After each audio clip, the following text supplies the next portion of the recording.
let me just finish this song. No, I'm just joking. Hi, Adelaide. Hi, how you doing? I'm good. I'm good. I'm really excited about this series. It's something that we've discussed obviously extensively, and I'm just hoping that this will just get a bit off of certainly my chest. I hope it will get something off your chest in a constructive way, because obviously we're going to be sharing some views this week, not just in this conversation, but other conversations as well, where we're going to be really getting down to, how things might very well be affecting us in the workplace as people of colour. So, and all the intersectionality that goes along with that. So, thank you so much for. Are you getting some feedback?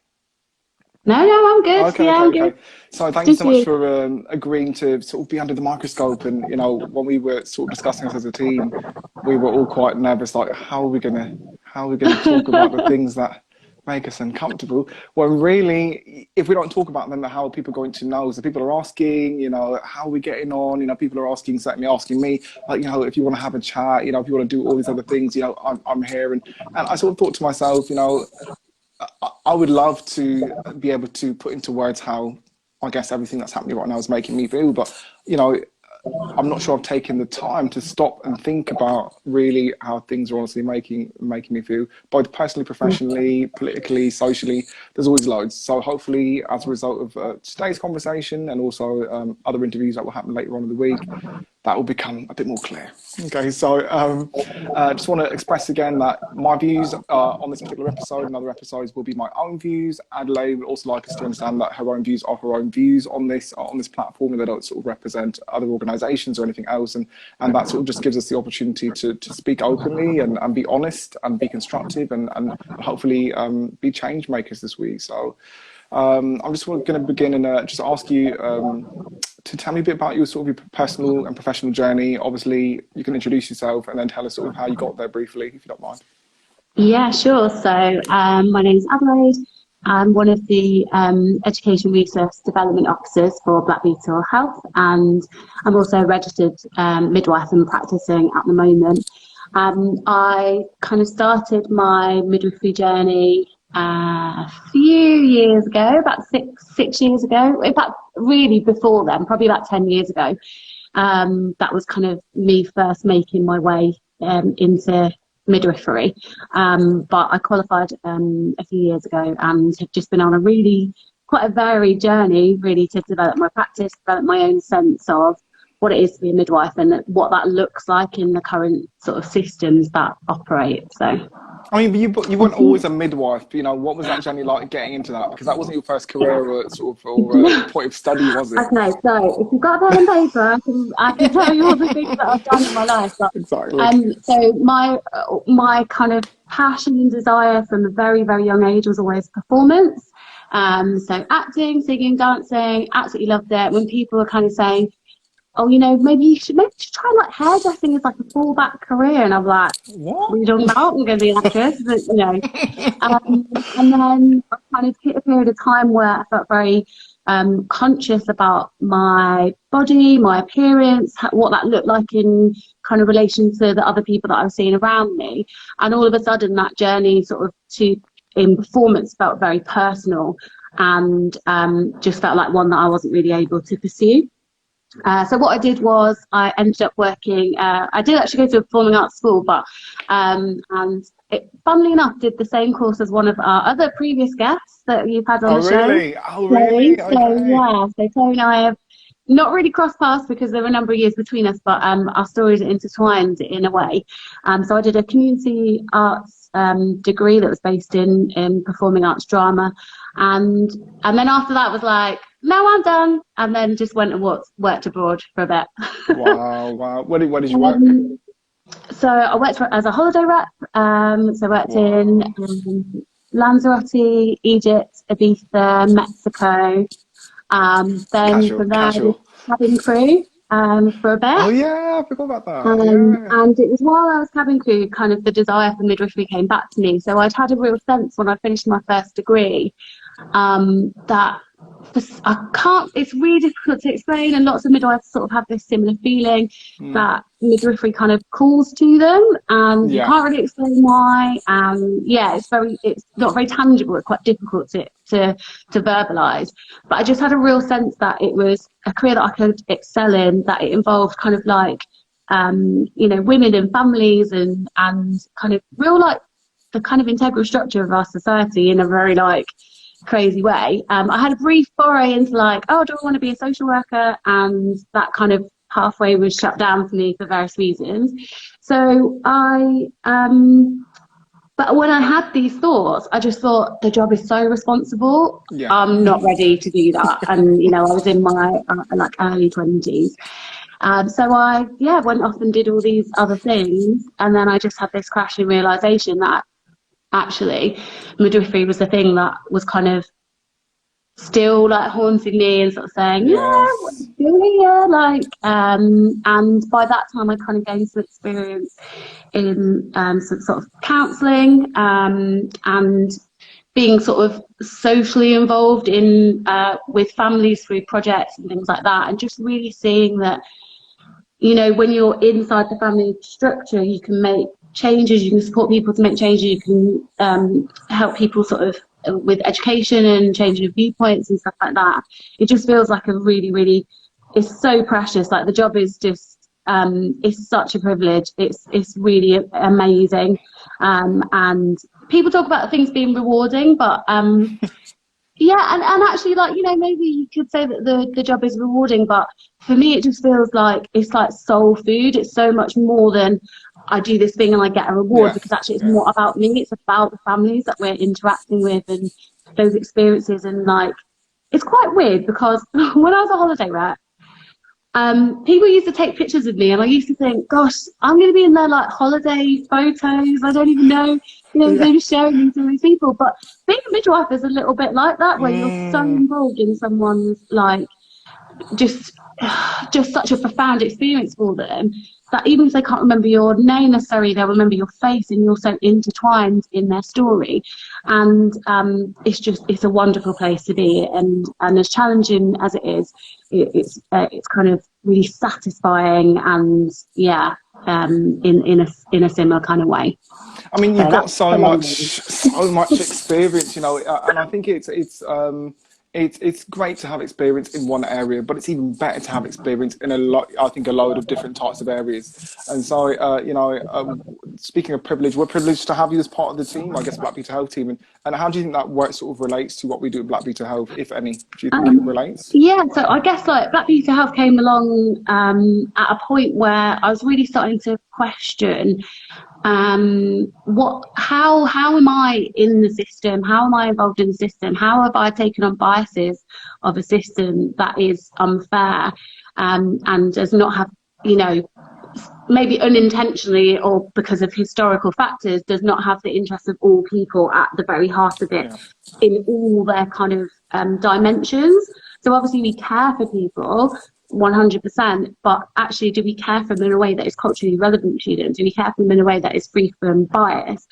And when we started talking, you hit on one of my passion points, which is this kind of the inequalities in, you know, the maternity statistics about Black women dying in higher numbers than their white counterparts, and Black babies also dying as well in higher numbers. And just really this idea that we discovered this information, and then it feels like it's not gone. What have we done with it? Yeah.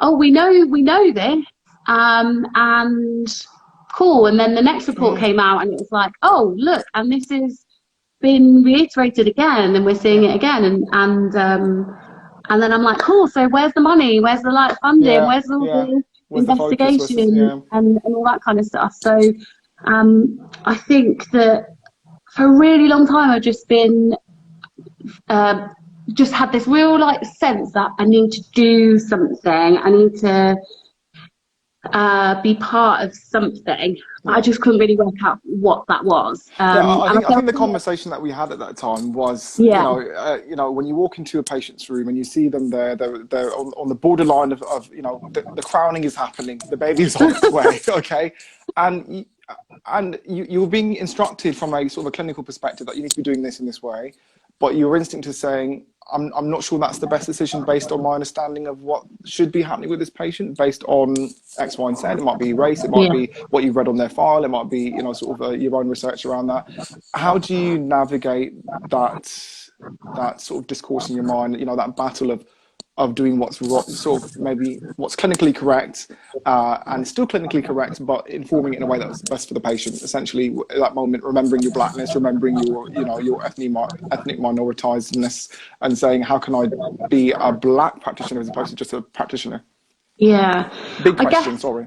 yeah, it is a massive question. And I guess I'm always going to be a black practitioner, and all the things that come with that, and all the life experiences that I've had, and all the kind of, you know, we talk about microaggressions, it's like a real buzzword, but all those kind of things that you lived through as a child, not seeing people that look like your telly, not having dolls that look like you, or birthday cards that look like you know, all of those kind of things that we talk about, people making assumptions about, oh, you're very articulate, you don't sound like you're a black Very person, posh. or, you know.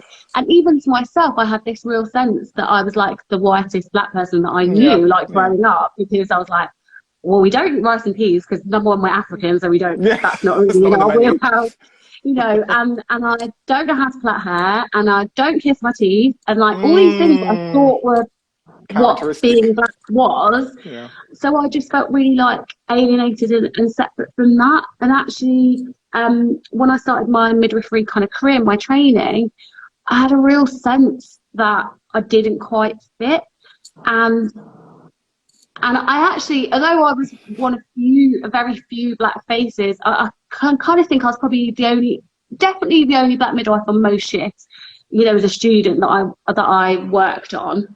It's only where I work now that I'm like surrounded by black faces, and I'm like, Yeah. We've this is like arrived. We're crazy. here. Black and brown people all around me doing all kinds of jobs, and like Mm. it's such a. I never realised how important it was to me until I was stepped into this world, and I'm Wow. like, oh yeah, we're all here, by the way. Yeah. We've always been here, and you know. But I think that kind of sense of otherness was very much centred, particularly in my training, around my approach to midwifery care and the system as it currently stands.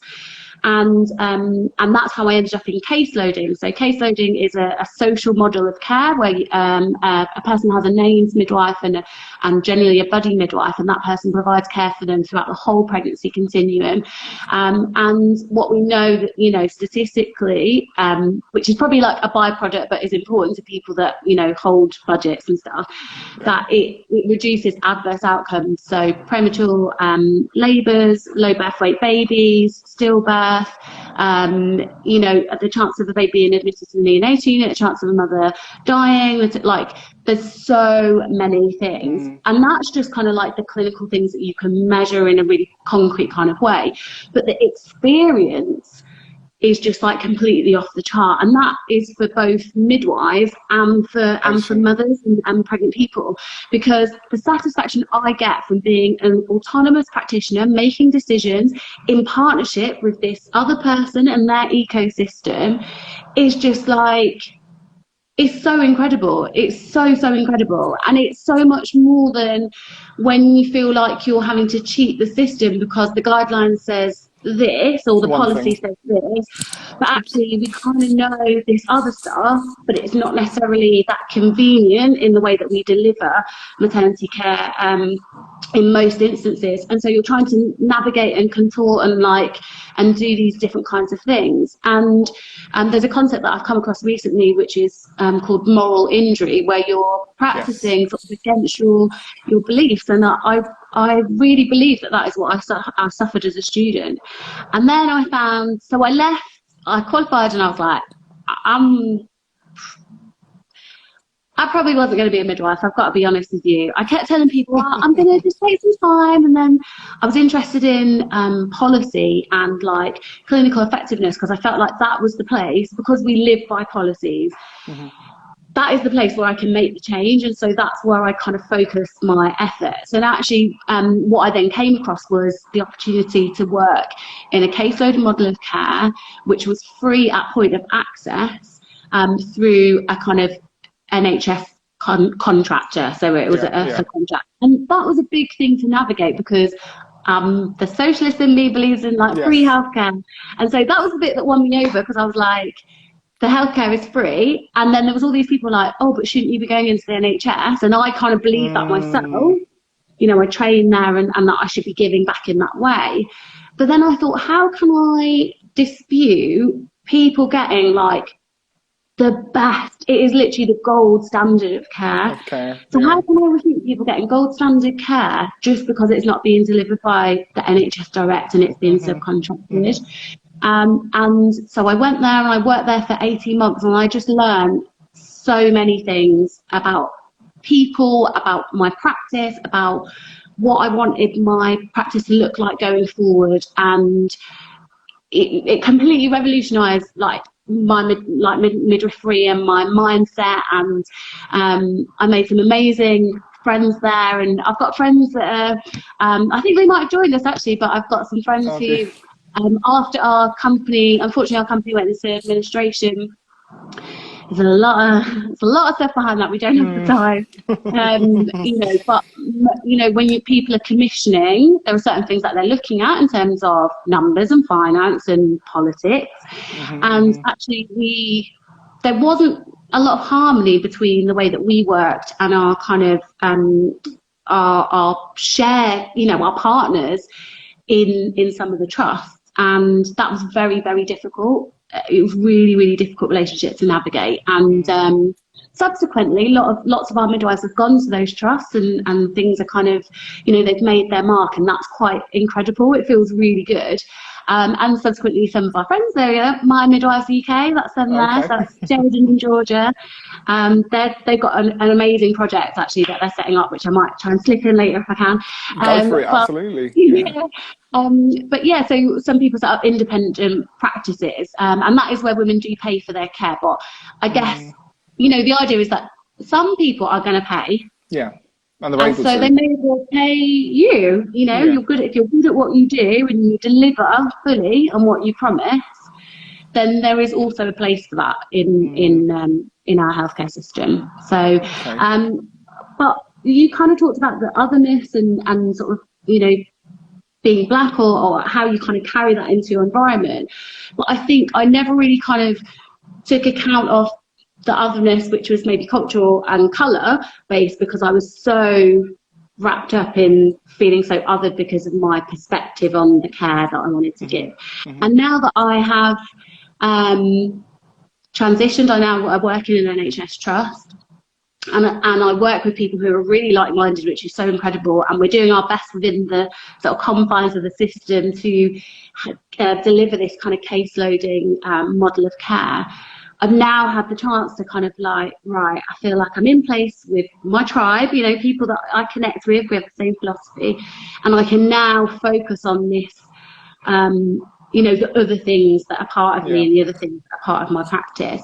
And I'm not, you know, I'm quite embarrassed to say that it only recently did it dawn on me that there could be kind of, you know, internal bias in healthcare, and I can't, even when I think about it, it doesn't make any sense, because I could accept that it occurs in education and that it occurs in institutions like the police force, which is obviously one that kind of people are very aware of.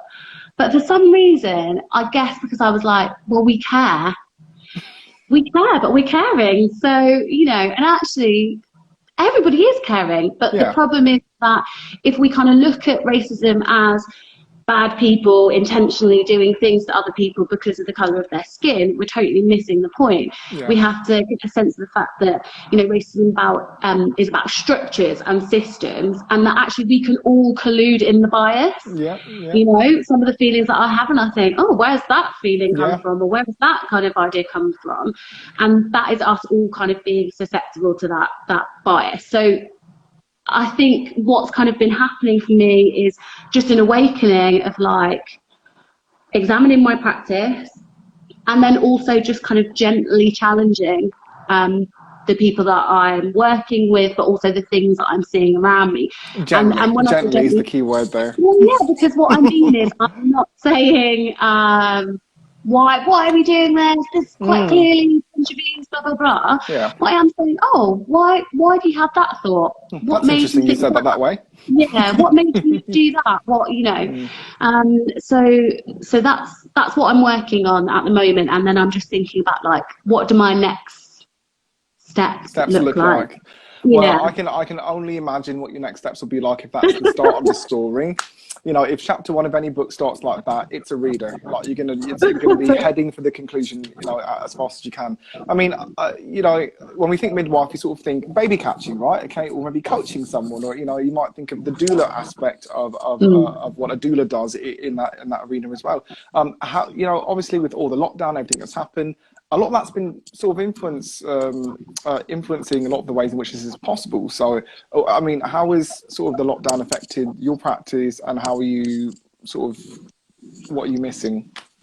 Oh gosh. So I'm shielding, for anybody that's not aware. Most people on here are probably friends, so which means that I'm doing all of my practice remotely. Where I previously worked, we did a lot of triage because our people had our number, so they'd call us and say, I've got this thing, or this has happened, or, you know, is this okay?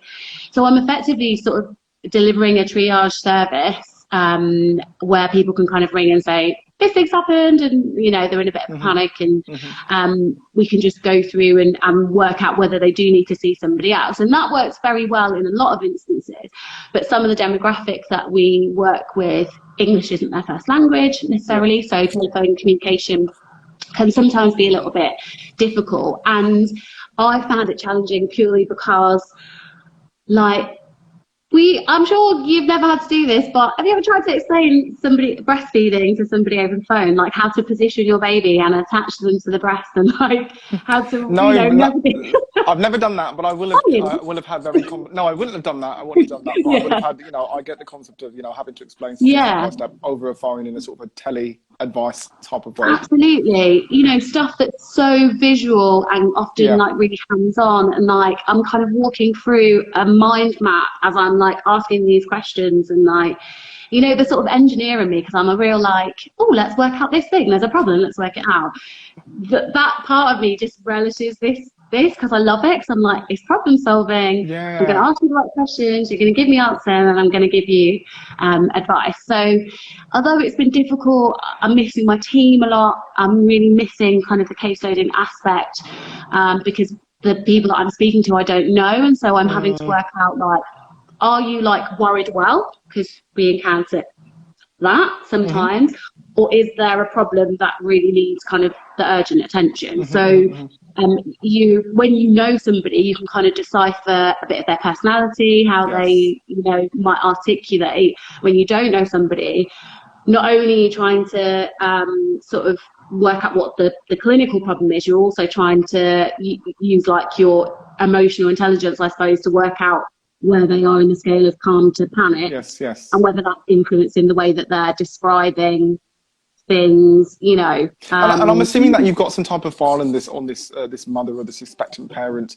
that would indicate if there are any limitations with regards to accessibility, or like, do they have everything that you were assuming that they have? You know, are they an able-bodied person? You know, do they have, you know, areolas that are not as defined when you talk about latching? You know, when you're trying to get them to position the baby, or, you know, whatever it might be, or looking for signs of expression. You know, these types of terms. You know, when they say it's not looking the same way that you're describing, obviously the model would say, as far as diagnostics and sort of guidance in best practice, often refers to colour. You know, look for it to turn this color, look for it to do that. You know, what do we do when it doesn't change that color? What do we look when it's not, you know, what do we do when it doesn't look the way that in the manual it's saying it's going to go pink? It's not gone pink yet, so let's just wait. You know, the implications of using that as a guiding point when that's not actually, you know, what you're seeing or what the person is seeing at home. Absolutely. I think, you know, the information that I have to me is very limited, and so what I'm always remembering when I'm having these conversations is the difference in anatomy. That's something that we talk about generally kind of in maternity, but also how that kind of might change in certain cultural sort of like lenses as well. So jaundice is probably like quite a big thing, you know, babies being yellow, it's a normal physiological process, the breakdown of red blood cells, and, you know, it's stored in the skin and the fatty tissues. But you know, sometimes babies, you know, Asian babies might look a little bit yellow just because Generally, yeah. of their skin tone, or Yeah. like, you know, and then it's like, oh, and this black baby, is it jaundice? Like, how do we work out, you know? So And how would you work it's that out, Adelaide? learning. Can I ask you? I Yeah, mean, because so my well, tendency would be to do, you know, a yeah, knowledge exactly. So check. you're looking at Yeah. the sclera, you might look at the gums. You know, occasionally you can get sort of skin tinting, but you just have to be.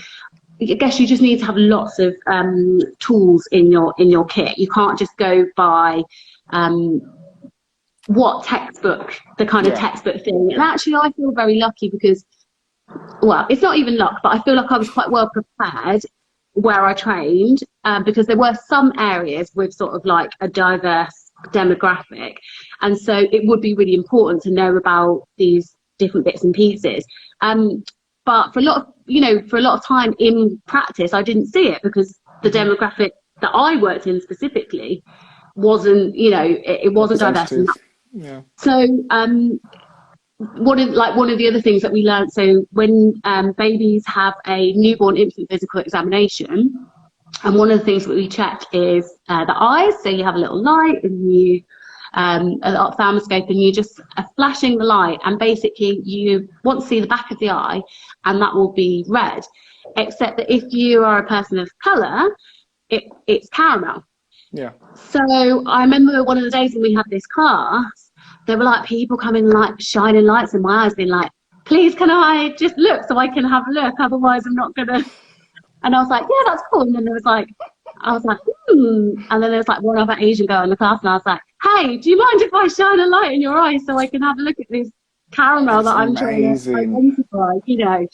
Because none of the Amazing. teaching aids or anything like that had that in. It wasn't there. So I they just need to stop and discovered it. process this, because this even takes it a step further than what I typically discuss when I talk about you know, sort of health advocacy within race-based medical practice, and trying to understand further examples of this. And this is an additional example now where I'm saying that, you know, I'm seeing that people are even being trained to look out for signs yet again that would not be identifiable in the general population. You know, Yeah, it would not represent all people within a population, and that can be scary for, you know, particularly for a new nurse or a new midwife who maybe hasn't been absolutely. trained to look at that, and is now freaking out, you know, and doesn't want to maybe ask, you know, their supervising nurse, or, you know, to say, could you just double check this because they look weak, or they look like they don't know what they're doing, you know. So there are all these dangerous sort of things to sort of to factor in, I guess, when we think about race-based medical practice. So very insightful, that, you know. Interesting.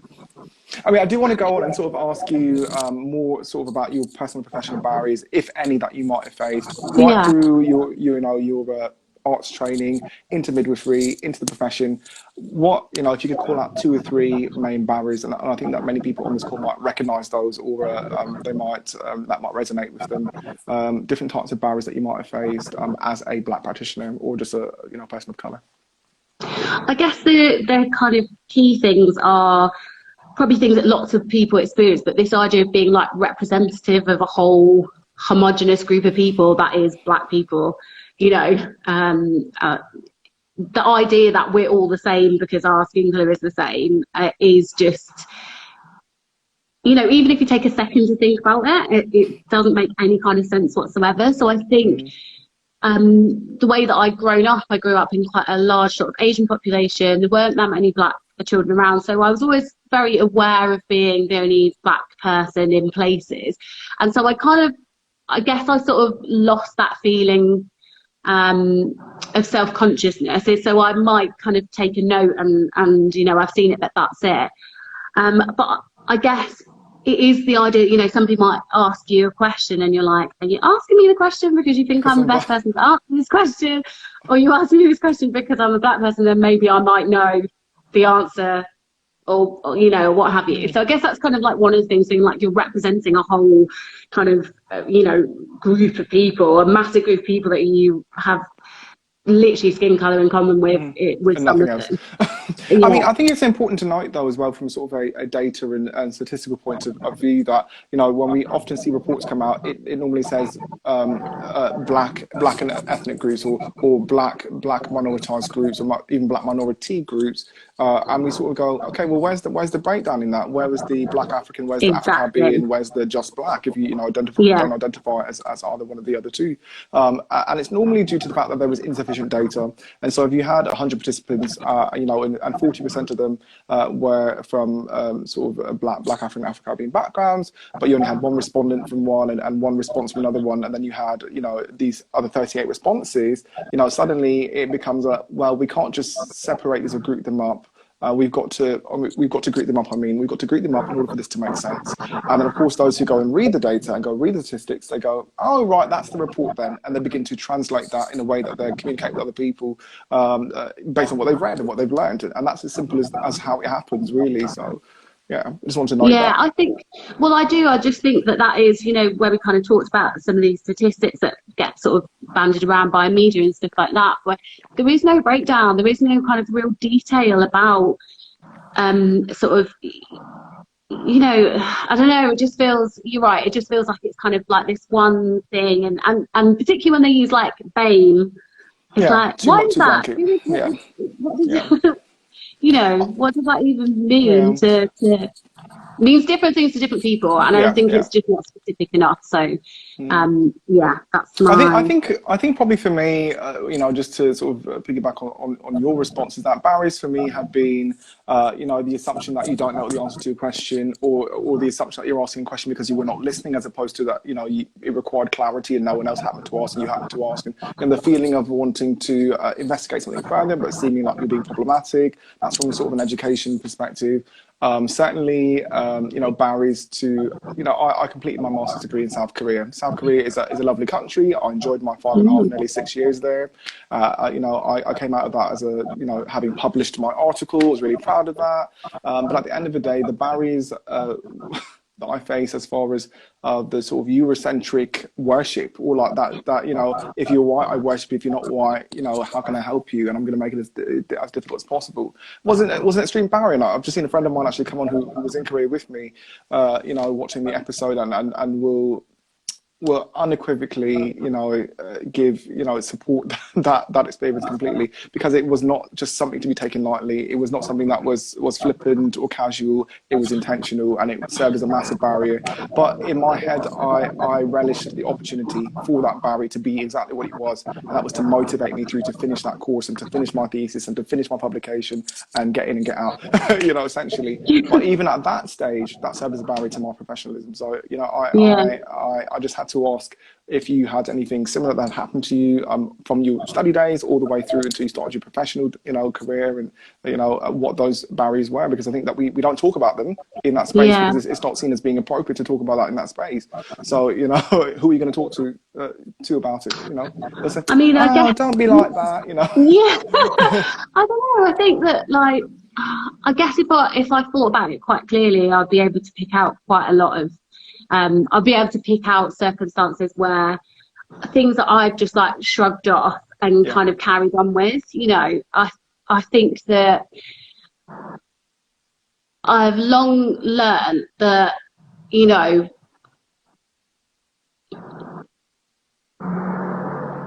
so, you know, challenging is not like my style necessarily. Yeah, not confrontational. So so I think that if I saw something that was really kind of out, I would definitely be saying, oh, why have you said that? Or like, what makes you think that? But actually, I think the way that I've navigated, because I just was like focused on getting to the end and just getting, you know, I had very particular kind of career like goals, not necessarily career goals, but goals, that actually like everything else was just like thrown to the wayside, any other obstacles.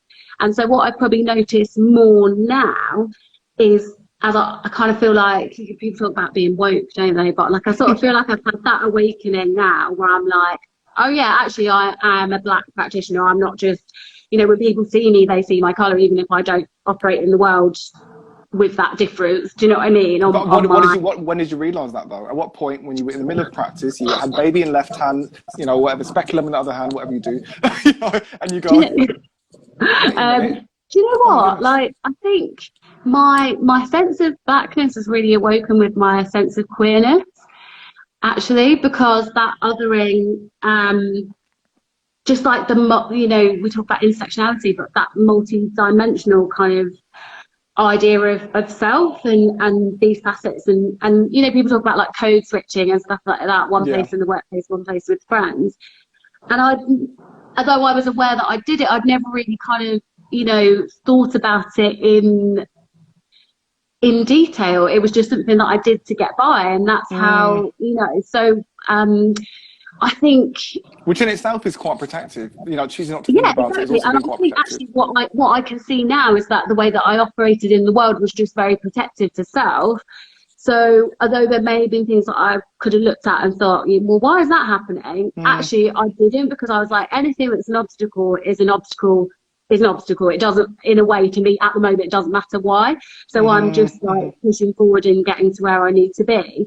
I think that quite recently something that happened, so when I was on a training day and we were looking at the Embrace report, which is this maternal a report that we talk about with that's showing the kind of high instances of maternal deaths in Black women. And you know, it was, so the person that was presented the figures, and then they also talked about how a local study had been done, and that hospital had also found that their figures were representative of the national statistics. And then there was kind of like a silence. And then someone piped up and was like, oh, well, you know, it's because of like language barriers, isn't it? It's like, you know, we've got a transient community and, you know, they have lots of children, and so they're more likely to, you know, and I was just sat there like, and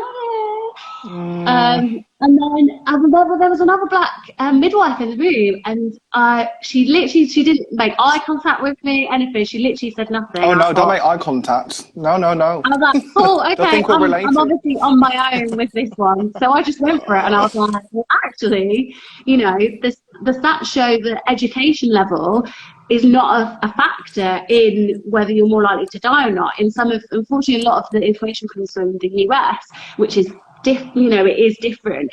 But what we know is that you know, the socioeconomic status doesn't matter. You know, women are still dying in those higher numbers. And I was like, so what are we saying about that?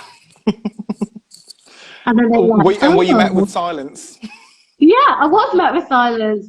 And then I was just like, cool, okay, well, cool. I thought I was channeling like angry Black women vibes probably. So, and that's unfortunate, because you know, we should be able to be but you know, we go to school, we then go off to college, then you go to uni, and then you might stay in uni for several years to get all this knowledge to then make an informed comment in a conversation like that. And the belief should be that once you've gone through all of that time in being, you know, in education, you're making an educated comment, or you know, an inference, or you know, you're asking an educated question. And I'm wondering at which point, you know, how long do you have to study, okay, and how respectful do you have to be, and how humble do you have to be, and how, you know, how tactful have you got to be before that comment then is recognised and begins to be taken into consideration. That is what I'm really trying to understand, you know, in the midst of all that's going on, you know. That's what I'm trying to understand, to be honest, because as someone who's now studying at doctorate level and feeling like, you know, at some point during this journey, I felt if I can just get to my doctorate level, then maybe people will believe what I'm saying, or they might respect when I hop on the mic to say, maybe then they might believe what I'm going to say. And what I quickly learned is that did not necessarily ring true. And it didn't make a difference, because at the end of the day, it wasn't about my education. It wasn't about my ability to demonstrate in letter form that I had completed loads of tasks. It was a matter of how I presented, and that was that. That was absolutely. And I think, you know, when we talk about like my kind of experiences, I guess that I'm not, because all those things that I listed before, don't eat rice and peas, don't kiss my teeth, don't, like, you know, actually I'm not very threatening in terms of the way that I come across, you know, in my persona. But you're so tall, Adelaide. Surely you get to fight with me. I mean, there is that, you know, referred to as an Amazon, like, on a regular basis. But, you know, that, I guess I was acceptable. I kind of fit because my accent was Southern. It's kind of a blend of things, because I've lived all over the country, but, you know, generally Southern, well-spoken. I come from a middle-class family. You know, my mum's a teacher, was a teacher. So I feel like I fitted, you know, what if I'd had an accent that wasn't from the UK? You know, what if I had my hair relaxed for quite a long period of time? You know, what if my hair wasn't relaxed and it was like, you know, in kind of a more like Afro form, or anything that kind of brings attention to my differences. You know, what if I hadn't have been, what if I, you know, had been those things growing up and studying and things would like it have that? been different? Yeah, would it have been different? And I think that, you know, my family's experience, so my mum and her brothers, they grew up, they were from the north of England, born in the north of England, north east and north west, separately, and went to school up there, and we're like the only black people in the villages. You know, we go back to the village sort of probably say like 15 years ago now is probably the last time we went, and people come up to us in the street and be like, oh, are you Dr. Harris's Wow, straight in. Yeah, like literally, because you know that's how white the town was. And you know, he was a well-known doctor, and he worked in the hospital. He was very prevalent, and we were with somebody who was very recognisable in the community. He was a nurse. But to make that assumption, like you literally just walking up to black people in the street, being like, "Are you related to so and so?" And then we're like, "Oh, yeah, we are." It's really awkward. But you know, it's that kind of, I guess I've sort of. I've looked to them. I've looked to them and their experiences growing up in this country, and how it shaped them, and how they kind of then raised their children with different values. And I think that, you know, my mum really instilled in me that I was as good as anybody else, and I could do anything as well as anybody else. And I know people talk about having the conversation that, you know, you have to work twice as hard to get half as much, and I don't quite remember having those specific conversations, but there were times where she would just hint to, you know, things that were related to colour and related to difference and how that might affect relationships. But it wasn't, you know, it wasn't kind of like drilled in or anything like that. So I guess in a way that's probably shaped my experience, because I never went through life thinking that adverse things that were happening to me were happening because of my colour, although they could have been. I was just like, oh, this is an obstacle, and I'm just going to get over it. That is such a key thing to mention, because, you know, we do have a responsibility as well to, you know, it might be the first generation for some people where they are the ones that decide how that dialogue is carried out in their own household. You know, what their kids are going to hear and what they're going to, you know, learn to believe about themselves. It might be the first generation for them where they start having that conversation, that dialogue, and re-educating of you know, even themselves. But it's wondering at what generation are you going to choose to be the one that does not accept the narrative that things are solely because of my skin color, or solely because of my ability, or solely, you know, I've got to work twice as hard to get half as much, you know, and that concept, which I was even, you know, God bless my parents, you know, they did the best that they could, but a bit of you sort of goes, you know, the belief that you've got to work twice as hard to get half of what, you know, your white counterparts get is unfortunate. You know, it's unfortunate. And we've got to be the change makers for the next generation, really. So, I mean, we've not really gone into the whole, you know, the queer, trans, intersex, people of color aspect on top of, you know, just being a person of color, which is, you know, for those who might not be aware, we're talking about, you know, gay, lesbian, trans, intersex, non-binary individuals who have an additional layer of that barrier, essentially. So me, you know, I thought I was going to go into medicine, fully into medicine, and I thought to myself, oh my goodness, what if I'm inappropriate with one of my patients, or, you know, what if I become attracted to one of my patients? That was what I was thinking at the end of my first degree, you know. And of course I know much better now, but it shows like that affected my thought process. I genuinely believe, remember having that dialogue, you know, at that time. What if I, you know, how can I can't be gay and go and treat, you know, a patient, you know, what if they pick up on it and they think that I'm not going by best practice, you know.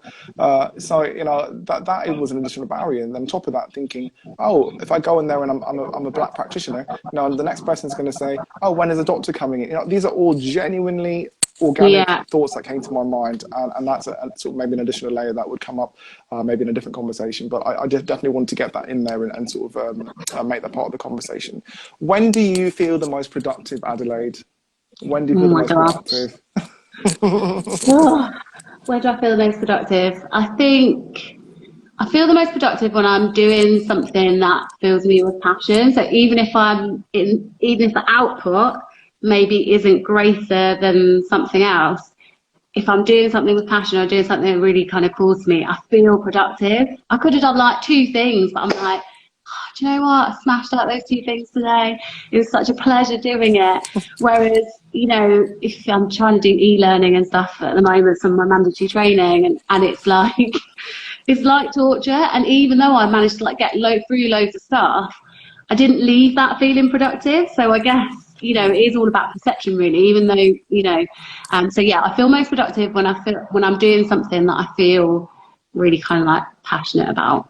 Yeah. Okay. Whatever Okay. that is. I just wanted to throw that in there just to break it in half.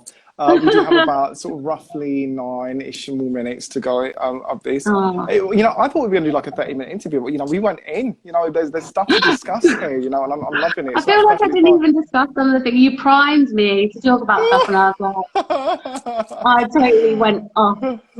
Well, I think it's, you know, your journey is your journey, and you know how you share that is also your own. And so, you know, even though we sort of, you know, prepare maybe a direction to go in, you know, there's, who knows, you know, it's all about the organic, you know, sort of generation of ideas. So that's perfectly fine. We are in the middle, yes, of a pandemic, and it was, you know, we sort of hate to even mention it, but the additional issues around race that have popped up, you know, and I think there's lots of focus being placed on what's happening over in America, and sort of thinking that we've got to talk about it in that context, but also realizing that actually we have our own sort of movement that should be happening, that's focusing on what's going on over here. I don't know if you had any thoughts about things that you might have read or come across. You know, we know that we've looked at the implications of race as it relates to the pandemic as well, and understanding, you know, what does that all mean? You know, is it true? Is it, you know, is it speculation?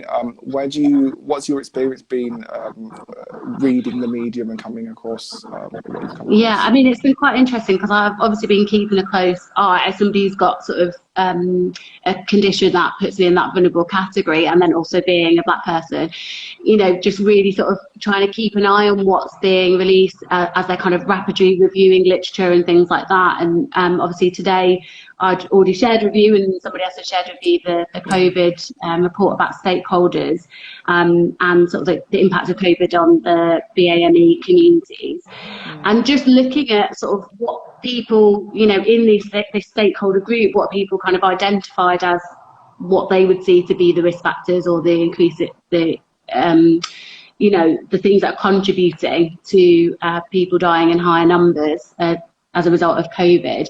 And quite predictably, really, it was related to, you know, kind of inequalities that already exist, a complex range of inequalities, and also kind of, you know, historic racism in structure and things like that. And actually people, the effect of thinking that somebody who's meant to care for you isn't going to care for you, and what that means in relation to you seeking help. Yeah. And it's quite scary, isn't it? And it's really sad because just.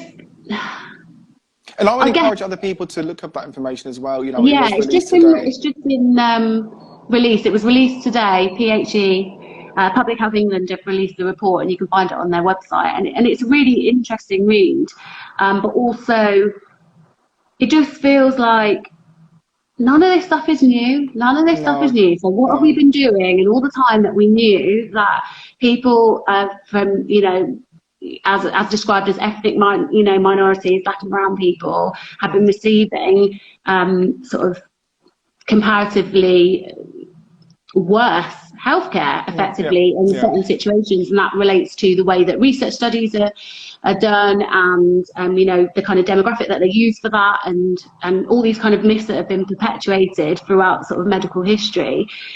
You know, we've known it for such a long time. So what is happening? But it was even highlighted in that report that, you know, a lot of the studies, like you mentioned earlier on, do come out of the US and do come from US studies and mass studies, and there was actually a lack of data that points to what's actually happening for the demographics that are represented here in the UK. You know, we talk about black African, Afro-Caribbean, you know, Asian. Even the use of the word Asian, you know, in other contexts doesn't mean the same thing, and sometimes it's difficult to apply the same model.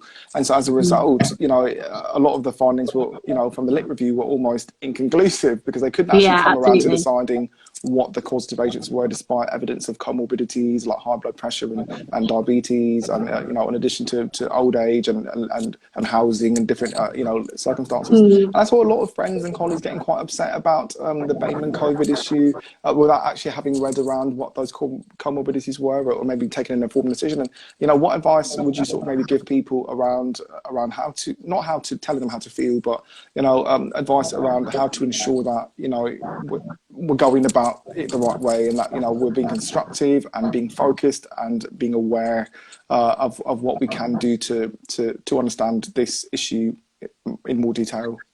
Oh gosh, I mean, I love massive questions. It's a massive question, and I guess like the key thing is, in terms of if you're thinking about your personal safety, making sure that, you know, have the courage if you feel like you're not in an understanding workplace to have that conversation, to ask for the risk assessments and things like that. Where I work, they were already doing the risk assessments before the government had decided that was something that they were going to do. So I've been very well looked after. I feel very cared for, and I know that my health is at the forefront of that. But, you know, as we've seen in that report, people feel like they're not able to voice concerns, that they're not being given the right equipment. So, you know, on a practical level, I would say kind of do all of those things, you know, advocate for yourself and like have courage on the back of the fact that the magnifying glass is on people, you know, to do something. And then I would just say, just read stuff, read about your own situation, have conversations with other people, have conversations with people that look like you and people that don't look like you, and you know, talk about your experiences. And, you know, ultimately our lived experience is the thing that is going to sort of I think has the most impact when we're talking to other people. Absolutely. I mean, that's such great advice. You know, particularly the point where you said that it's important to have conversations with people who look like you and people who don't look like you, and that will go for everyone on this, you know, who acts as this IG, you know, after we post it later on, is that it's so important to have conversations, yes, with people who look like you, but it's also the conversations with people who don't look like you that can inform a lot of the work that you do and how you feel about things, because, you know, we are all human at the end of the day, and how we see things through our own personal lens will inform the way that, you know, we make decisions. And so it's really important to work collaboratively. And I just want to note that, because a lot of times people feel like it should just be this is a black only conversation, or this is you know, I don't believe it can always be that way. A safe space is different to, you know, working together and working collaboratively, particularly with allies who are seeking at this particular point to do more things and to join the conversation. They want to help, and you know, and there are those who are saying no, not now, and you're thinking, oh, how can, you know, we're mad, but we're also not working collaboratively. So just remembering to do that, to reach out and have a wider and broader conversations. Definitely. Thanks for saying that. That's really good. I'm aware of the time, so I just want to jump down to find out, you know, what do you think is next? What do you think is coming next after all this? And it's a question I'm battling with myself. For me personally, like in my kind of for this generation, for everybody. What is next? Who knows? I think we've seen, I really hate the term unprecedented times, but it really does feel like we're living in a time where anything is happening. I'm very fond of the phrase like life can turn on a dime, which is obviously an Americanism, but things can just change in a second. And we're already seeing sort of the results of some of those changes. And I guess what I hope is momentum will happen. I'm already having conversations with friends that I've never had with them before about whether they're prepared to support a company because of their stance on Black Lives Matter, about whether they're, you know, prepared to attend something or buy a product, or, you know, and those some of the things that I've been thinking about, you know, little by little, about where my money goes to, how it goes into businesses, and so that's your time, you know, even that is like incredible, like having conversations with people about how they raise their children and talk to their children about race, and whether they've been simplifying things too much and just saying everybody is equal and you should treat them that way, but actually adding into the conversation that, you know, but society structure doesn't treat people equally, so you also need to be aware of that and be aware of how you might be, you know, receiving preferential treatment. So just all of those conversations have happened in the space of sort of, you know, 3 or 4 weeks, which is just amazing. So I think momentum is the thing that's happening, and that's what I just, long may it continue. That's what I hope for the future, for sure. And you know, I guess that ties in well to you know, what you want people to take away from this, you know, conversation today. We've talked about quite a few things, but what's that one thing that you just want people to take away? I guess you know, be yourself, but understand that yourself is made up of lots of parts. Understand that some of those parts may have privilege, you know, and I include myself in that, most definitely. Think about the way that the kind of system has influenced you, you know, and think about your biases and check yourself, you know. Don't be afraid. Don't think, oh gosh, I've had the thought and then, you know, what do I do? Actually just say, right, well, I've had the thought and now I need to think something differently, or I need to, you know. And that's everyone, you say, not just, yeah, you know, absolutely everybody. And I'm specifically speaking about myself, you know. I'm constantly checking my biases in my practice, always, because the system that I was trained in is the system they want me to work in that system, so they've trained me in a way that where there's congruence. So that makes sense. So I think that just being aware that when you're being trained, when you're being even if it doesn't kind of sit with your worldview, and then I think finally get involved. Just find something that's happening, and if it looks good and you think you can contribute to it, get involved, because that's exactly what I did with Black Beetle Health. I was like, yes, I can give you my skills, you know, and I want to be involved. So yeah. And how can people reach you? How can people reach you in these last couple so all my social media is very kind of personal. Don't really have a professional presence, so you can follow me on Insta. You'll just see pictures of my holidays, and on Twitter I kind of share things that I've seen that I find interesting. So that's at list lover Addy, ADE, if you want to follow me on Twitter. Amazing. Okay. Well, Adelaide, this has been, as expected, a very pleasant interview. I've taken a few screenshots of you. Hope that's okay. I'll go on social media. I've been trying to, like, desperately try to be quite sneaky about it. But if you want to get in contact with Adelaide, maybe via email or another way, please go to the Black Beetle Health website, and you know, her email is on that one. We always try to say the emails, and they're always super long. We're like, what did I miss out? But yeah, it will be adelaide.harris@blackbeetlehealth.co.uk. If you want to ask any further questions, or you want to invite Adelaide, you know, to be on your platforms, or you know, someone who might benefit from a conversation like this on their platform, you can ask Adelaide. I'm not, you know, saying I can't promise that she'll, but you know, you can ask Adelaide and she'll let you know if she's interested. So, thank you so much for your time again, and this is going on at IGTV. So, if you know anyone who's missed it tonight because they're still working or otherwise, then please, by all means, let them know. Please visit the website at blackbeetlehealth.co.uk. Please check us out on all social media, on Facebook, Instagram, LinkedIn, Twitter. That's also available. Please get in contact with myself. I'm Harvey Kennedy. You can email me at hk@blackbeetlehealth.co.uk. Just check out all social media. You'll find us. If you want to find us, you'll find us. So please continue to support the work that we're doing, and similar work of partners and friends and colleagues, because it's this is the time. Okay, so have a wonderful evening, and I'll speak to you soon. Bye. Okay, bye.